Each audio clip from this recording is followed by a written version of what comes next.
सद्विचारों की दस्तक में आज श्री रामकृष्ण परमहंस के सद्विचार।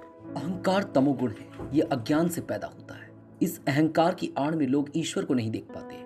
मैं मरा की बला टली, अहंकार करना व्यर्थ है। ये शरीर ऐश्वर्य कुछ भी न रह जाएगा, इसलिए सबसे कहता हूं अभिमान और अहंकार का त्याग करो। सत्व, रज और तम, इन तीनों गुणों का स्वभाव अलग अलग है। तमोगुण वालों के लक्षण है अहंकार, निद्रा, अधिक भोजन, काम, क्रोध आदि आदि।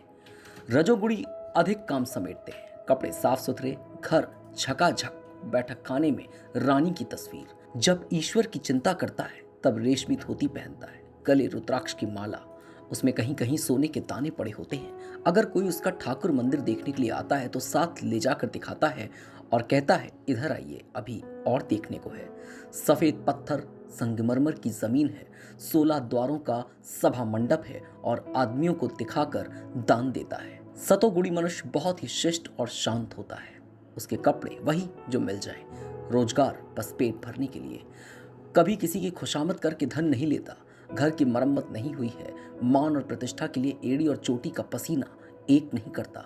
ईश्वर चिंतन, दान ध्यान सब गुप्त भाव से करता है, लोगों को खबर नहीं होती। मसेहरी के भीतर ध्यान करता है।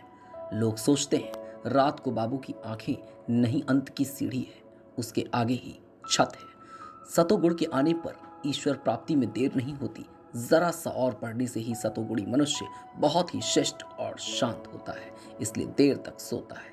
सतोगुणी है, सतोगुणी अंत की सीढ़ी है, उसके आगे ही छत है।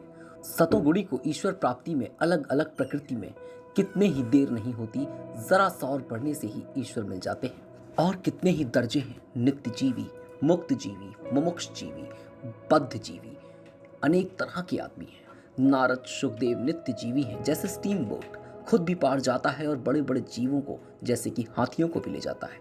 नित्य जीवी नायाबों की तरह है, एक स्थान का शासन कर दूसरे स्थान का शासन करने के लिए जाता है।